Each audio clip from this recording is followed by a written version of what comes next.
I'm sorry about the fan in the background. It's like 80 degrees and our AC is off, so I'm not gonna shut off the fan. We're just gonna have to deal with this light background noise, okay? Happy Autism Acceptance Month. It is also IBS Awareness Month and I'm sure various other things. I've been kind of wanting to make a video on this topic all month, but I just kind of kept getting it pushed back, so I'm really jumping in at the last second here. But technically it's still April, so y'all are still obligated to accept me. I guess when May comes you can do as you want, but for today, let the acceptance roll in. Obviously I'm kidding. I think I've officially hit the point in my life where like dad level humor is my type of humor.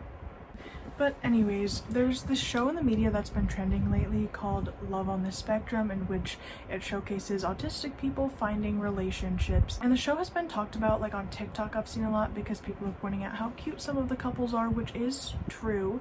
And people have been labeling a lot of the guys as huge green flags of guys, which is also very true. And just pointing out cute moments in their relationships in general, which is all fine. Until some people have to take it, of course, and make it weird. Some people have been posting hot takes, and their hot takes are that the guys in the show are attractive, which is weird to me because autism doesn't equal being unattractive. And then of course there's people who take to just calling the people in the show precious and using very babyish and childlike terms to describe the people in these relationships, despite the fact that everyone is an adult.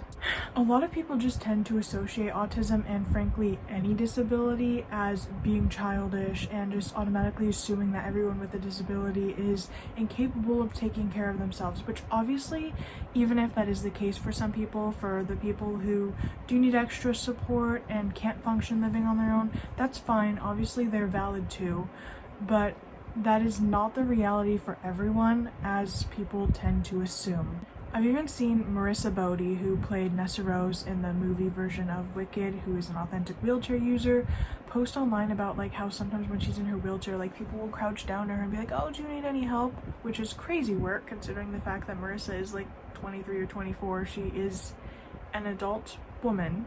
I feel like autism also just kind of gets bad representation in the media in general because of the stereotypes that people always pinpoint when they're portraying autistic characters, like Sia's awful movie music. The hard truth in general is that when it comes to disabilities, people tend to think that it has to fall under very specific criteria and their specific criteria in order to be valid and in order for it to be real, and it's insane work. With autism especially, I feel like the criteria they come up with is insane, and it's very based on like this image of like how a man would behave. And I've seen this joke online a lot, like, oh, like a 4-year-old who's obsessed with dinosaurs, but people really do tend to get that image and are like, well, you're not acting like this, so how can this be true? When every single person is different. Every single person has different support needs, different struggles, and autism is a spectrum like people believe, but it's not like, oh, she's 50% autistic, she's 30% autistic. Everybody struggles in different aspects. So while I might struggle with this, and this, another autistic person might be completely okay with those things. It's not like a black and white code sheet. It's not like a set list of you have to do all of these things. It's different for everybody. And obviously everyone's mindset is different, and obviously everyone deserves respect and care regardless of like how they present. I don't know how I was trying to word that. For a long time in my life, I was even terrified to admit that I was autistic because there always was a lot of stigma around it. There still is, sort of. Especially when people try to use autism to justify horrible behavior, it gives the whole community a bad look, which is disgusting because no disability should justify horrible and vile actions. Anyways, especially around the time I was diagnosed, autism was definitely a very stigmatized topic. Like, it wasn't good. And so I feel like a lot of my life it was sort of supposed to be hidden and tucked away, and I really wasn't supposed to act like it, which is weird. And it was honestly only this past year that one of my family members said something about me being autistic, and it hit hard because nobody had addressed it since my diagnosis. It's been a topic that people have pushed away, and when I've brought it up, it's been like, oh no, we don't need to go down there, you're fine. And I feel like a lot of people were genuinely under the assumption that it was just something I would outgrow, which is also crazy because that's not how it works. So for this video, I thought I would discuss what it was really like for me growing up as a Sped kid and how it's affected me, how people have treated me. And before I get too far into this is just my experience. Everyone's experience is different. Just because I'm mentioning certain traits that I displayed doesn't mean that every single one of these traits automatically defines you as one thing or another. But this is just my experience and what my life growing up has been like.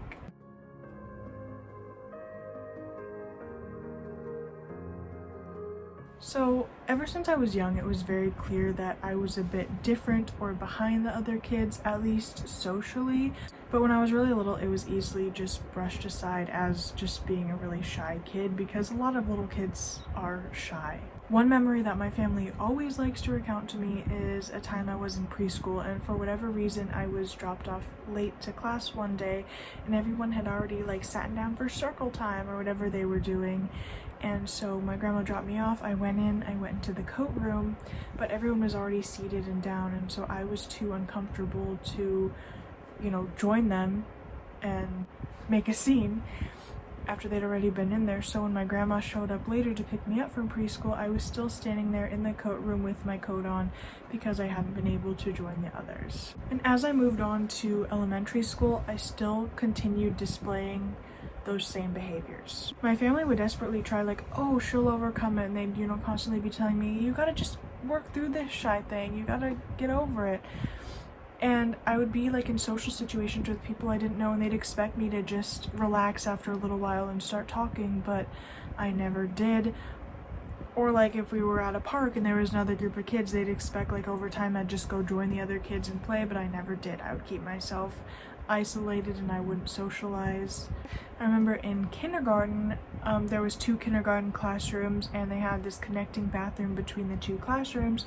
So if you had to go, you're supposed to knock on the door, and obviously if someone called out, I'm in here, you wait until they're not in there. I remember anytime I had to go, I always could not bring myself to knock, so I would just stand outside the door until the teacher or the teacher's aide would see me and be like, do you want me to knock for you?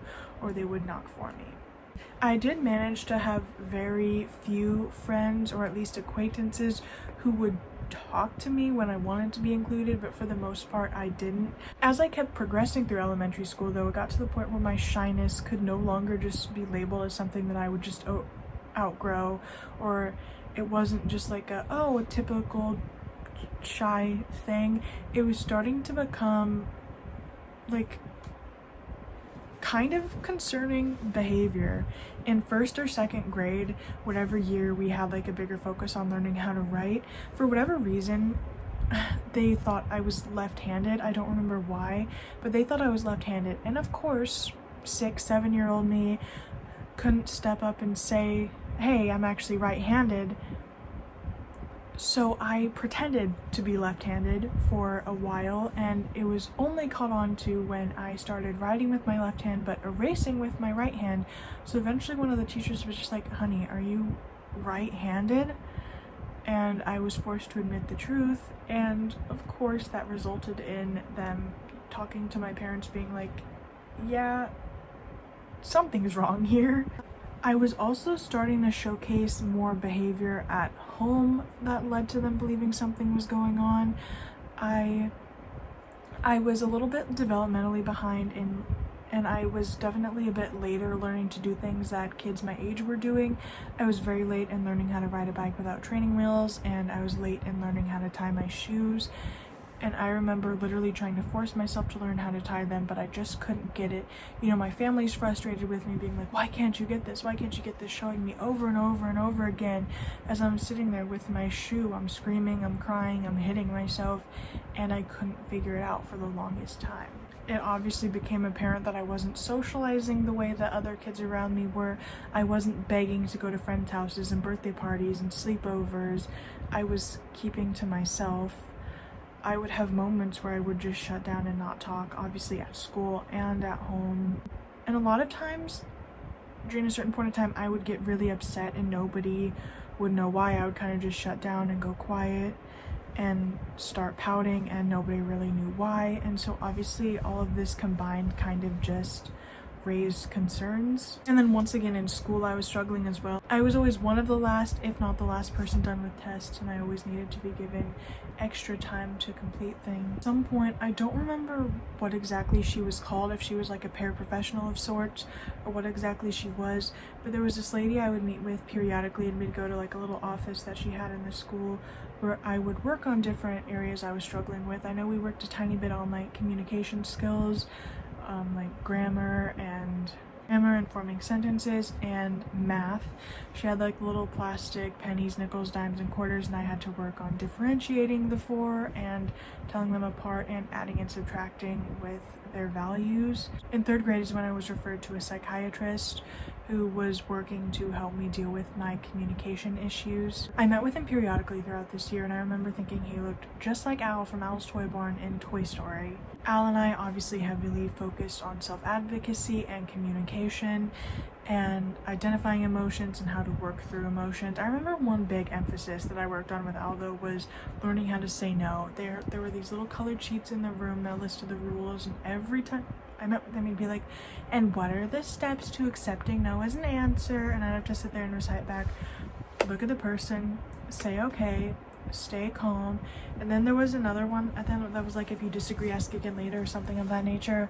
I know Al would be very disappointed in me that I don't remember fully, but even back then I was so confused as to why this was a heavy focus, because well, I could admit that I might have struggled and I might have had big reactions when I got upset sometimes. It was never directly because I was told no. Like obviously I was 8 years old. I didn't love being told no. Like if I'm in the grocery store and I'm like, can I buy this toy? And I was like, no. Like obviously I wasn't thrilled. I don't feel like I reacted to that worse than any child did. At a certain point I was like, am I reminding him? Like who's really getting the help here? I don't remember everything that went on, but I do remember one specific day I was put in this room that had like a bunch of toys and stuff, and it had a big mirror, which now obviously I realized was a two-way mirror, and I was just kind of left in there to play for a little while. Eventually another kid around my age came in, and I was really quiet at first until eventually he started talking to me, and then we kind of played together for a little while until I was pulled out of the room. And from what I've learned now, the end result of that was that I was diagnosed with autism. But I feel like since this was still a very big time where it was very stigmatized, the psychiatrist or whatever didn't really want to make a huge thing out of it, because there never really was a huge thing made out of it. I believe later in life I was told like it was a mild form of autism, and so they were convinced that I would just outgrow most of the traits that I displayed. They also ended up meeting my brother, who had his own set of struggles that he was dealing with, and they became predominantly focused on him once I met him. So I had definitely been kind of swept under the rug, and they weren't very concerned about me. They were just kind of like, yeah, work on them communication skills and you're golden. And obviously being 8 years old, I really didn't know what was going on. I was just like, okay, I'm doing this, I'm doing this, I'm doing this. Great. You know, I didn't really process I was being tested for a diagnosis or anything of that nature. I didn't even fully understand what that would entail or what that meant. At this point in my life, I hadn't really cared how different I was, because I did have a group of girls who were like nice to me. I did end up meeting a really close friend of mine when I was in third grade though, named Luna, because we took the same route home after school. Really became friends, and she was constantly over at my grandma's house. We made up a whole world in which we were vampires. There was a lot of lore there. But being a grade younger than me, we didn't really get to work together in school. And when the divide between lower elementary and upper elementary took place, we weren't like even in the same recess or lunch really or anything, so we didn't get to see each other a lot for a while. When I was in fourth grade, I did end up meeting another girl who I connected with, Allie. She was a new girl at school, and there was this girl that I was kind of friends with that I was supposed to hang out with one Friday, and for whatever reason, during the afternoon recess, she had gone up to me and was just kind of like, yeah, we're not hanging out anymore. and I was so hurt. I didn't understand why, but Allie had overheard this girl telling me that, and she kind of came up to me, introduced herself, invited me over to her house, gave me her home phone number, and we became friends from there. And she was someone who I really associated with all the time. I was constantly over at her house, having sleepovers pretty much every other week. We were hanging out all the time because she was a lot like me. She was really quiet, so if I didn't want to go play with a big group of girls, like, she was fine. We were fine just chilling, the two of us. When Luna did get into the upper elementary with us, we did play together, the three of us, so we all did kind of become friends. But those two were the first friends I had that I was like really able to connect with. Throughout the rest of elementary school, I continually had those same types of meetings to focus on communication skills. I had different meetings to focus on like schoolwork, and I had occasional meetings with the school counselor to not only focus on like communication stuff, but also to talk through any issues I might have had, because I was starting to have issues with people around me, and I was struggling in the friendship department. We've all squished our beef by now, but there was definitely some arguments between Luna, Allie, and I never knew how to cope with them, so I had to, have a lot of help in that regard.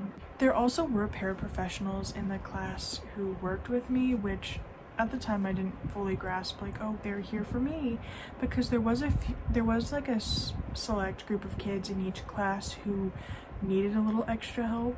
So the fact that I was one of them kind of just slipped my mind. Like, I didn't fully process like why me and 3 other kids were being pulled out into the hallway while the rest of the kids stayed in the class, but it did happen, and I was getting more direct help. When I went to 6th grade, my last year of elementary school, I began meeting with a different lady who was focused on helping me with the transition from elementary school to junior high, and she was really worried about me making friends and everything. And another goal of hers was to get me through outdoor ed, which was this end of the year school activity and overnight field trip where we were at like this campground and participated in like lots of outdoor activities, and we stayed in a cabin that was going to be between my elementary school and another elementary school's 6th graders that combined in junior high. So another big goal for her was to get me through that. I remember through that class, like, I had to find a couple girls to invite to have lunch with me, and we had to have conversations, and she like watched how I interacted with people. And eventually when it came time for outdoor ed, we all had forms we had to fill out, like listing a few people we'd be comfortable with in both our nighttime cabin group, which was obviously all girls or all boys, and then our daytime group, which was mixed. And so I wrote down Allie, of course, and then a couple of the girls I was okay with. To my dismay, Allie was not in either of my groups, but there was a girl who was in both of my groups named Caitlin. And when we were doing like a little sewing activity, trying to make little hacky sacks, she saw me struggling, and she was struggling as well, so she tried to help me, even though she couldn't figure it out. So we were both kind of helping each other. We were laughing, and from there we sort of bonded and became friends. So I was proud to tell that lady that I had actually met a friend and I'd actually socialized well enough, and so she was confident that I'd do okay in the switch from from elementary school to junior high. Junior high for me is the first time I really started to realize that I was different from everyone around me. There was a lot more focus in wanting relationships and talking about boys, and I didn't really understand anything of that nature. I did end up having a boyfriend, but I didn't fully understand what all that was supposed to entail, so we were basically just friends with a label. I also started to realize that's when I had interests that were different from everybody else. Everyone else had like completely moved on from Disney Channel and stuff, and like joked about how immature and stupid the shows were, and I was still watching some shows on Disney Junior and Disney Channel, and I still had toys that I played with. I was big into my American Girl dolls, and I'd just gotten like a Doc McStuffins doll for my 12th birthday, and I was still very much into those types of things where everyone else had fully like grown up and stopped being interested in those things. And obviously I still did things that people my age did. Like at that time it was still normal for girls of that age to like go to Claire's and stuff, so I did that with my friends a lot, or we'd go out to like restaurants and like get frozen yogurt and stuff that like everyone our age did. So it's not like I didn't do anything that people my age did, but I was definitely behind This was the first time I had to start riding a bus home from school, and kids on the bus were brutal. Nobody ever wanted to sit with me, and a lot of times there would be no seat, so I'd literally be sitting next to someone like, please, can I sit? Can I sit? And they'd just be like, no, and I'd have to try and shove myself onto a seat as the bus driver would just start taking off. Like, they'd eventually have to scoot over and sort of let me on a seat. I'd be hanging off of a seat the whole ride. I remember one time I like licked my lips because they were really dry, and then these big group of kids started laughing at me. They're like, ooh, she's licking her lips. Sometimes the kids would try and talk to me as a joke, and if I didn't respond, they'd obviously just start laughing. And sometimes they'd try and play the nice routine by being like, bye, as I got off of the bus. And at school, I remember in a couple times during group projects, I'd just be kind of sitting there awkwardly while a bunch of the other girls or whoever else was in the group just kind of worked and joked and talked by themselves. And a couple times in classes where we were allowed to pick seats, people kind of like made up excuses for me to move, like, oh no, can I actually sit there? Like, I have this reasoning, can I sit there? And I'd just kind of be pushed away.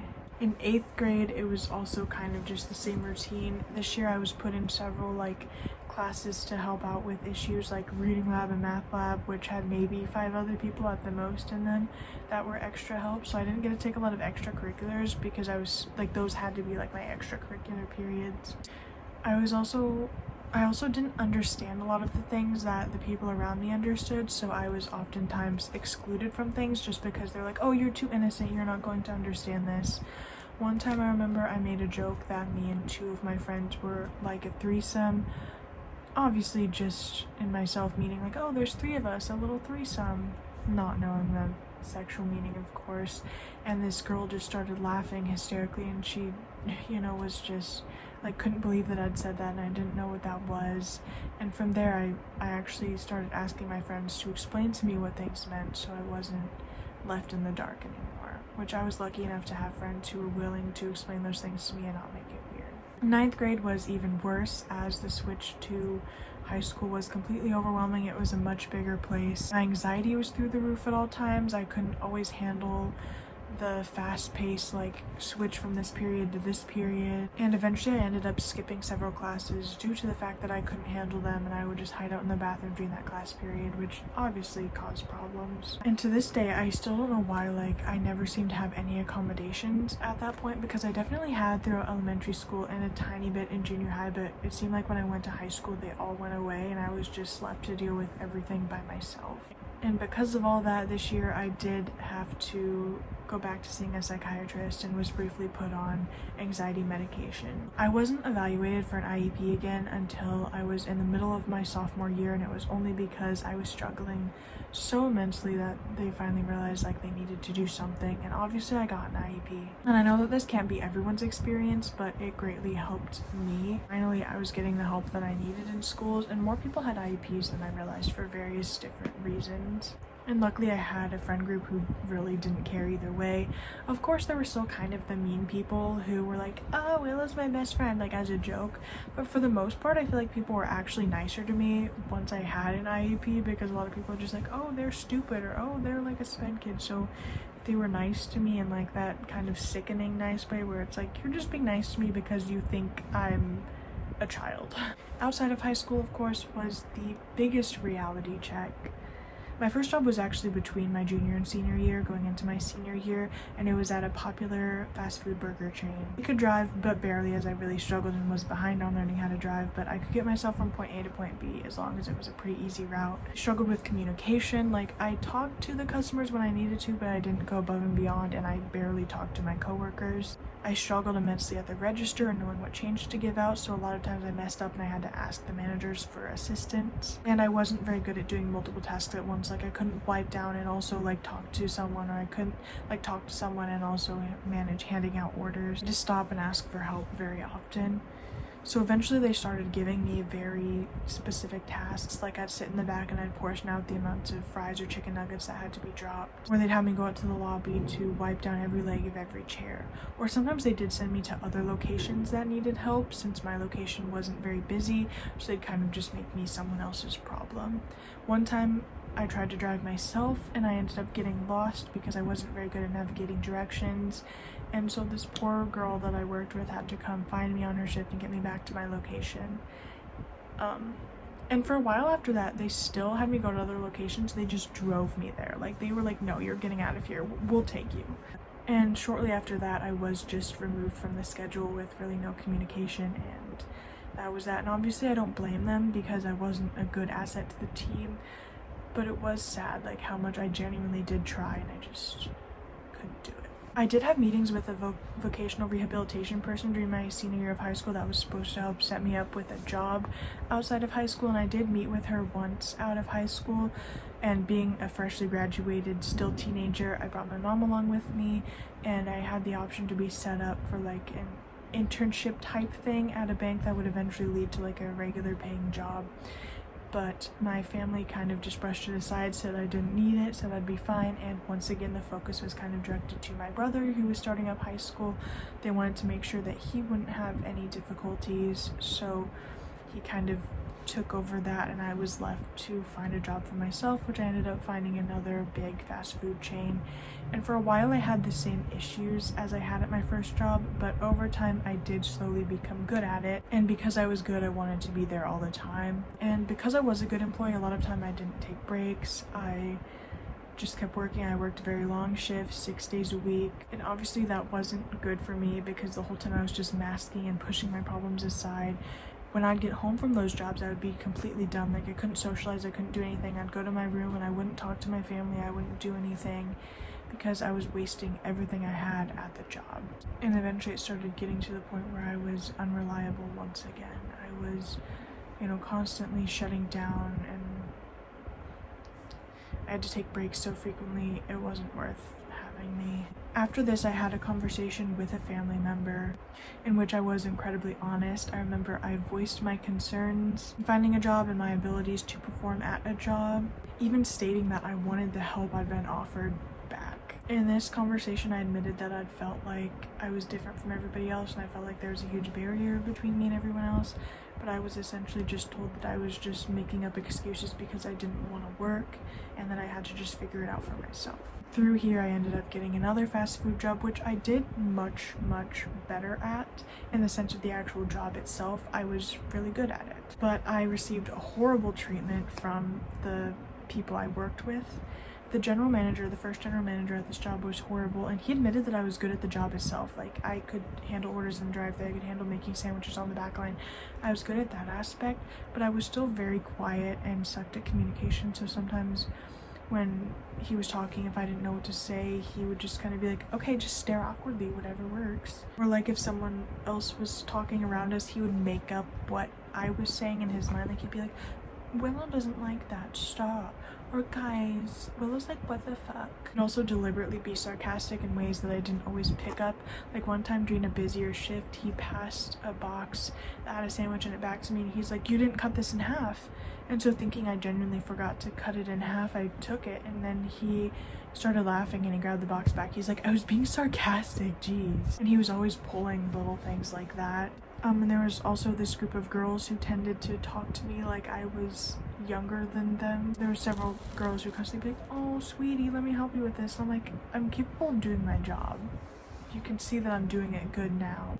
I left that job and came to where I am now, and I was lucky enough to have an amazing group of people who actually supported me. I did, over time, naturally just get better at like the job aspect itself, but I still struggled with communication. So eventually I ended up telling my first general manager at this job that I have autism, and he was surprisingly really understanding, and this was the first job I had that he actually had granted me accommodations. Like, if I needed a 10-minute breather, I could go take a breather. If I got overwhelmed, he didn't make an issue over it. He's just like, do you need to go take a second? Go take a second. For the first time at a job, I feel like I was actually just treated like a person. He didn't talk to me like I was stupid. Like, it was never that. But if I needed a second, he'd just be like, go take a second. And then when I was, better, we would have, normal conversations. I'm still grateful to have the support of my coworkers to this day. When the management shifted, he said he was going to make sure the other manager knew and would give me the same accommodations, and so far it has been And, you know, when I'm upset, they don't mock me and they don't do things that I don't understand. They just treat me like a person, and it's amazing. And obviously I do still have struggles with a lot of things in life. One thing that I don't understand is in public, people automatically just tend to think I give like a stupid vibe, because people will automatically like talk down to me even if they have no idea who I am, and I don't understand why. I remember after Caitlin and I had gotten our croc tattoos, we went to like a Walgreens or CVS something to buy like some aftercare tattoo things, and when I was paying, like I was trying to see like if I had an account or whatever, and I didn't, my phone number didn't work. So like, oh, see if your mom has something, your mom might have something. The lady was talking to me like that, and then Caitlin went and she didn't have an account or something, and they didn't talk to her like that. It was weird. And there's a lot of instances in my life where people have just treated me like that, and I don't know why. Like, do I just give off the aura of autism or something? I don't understand. Like, people that literally don't know me at all.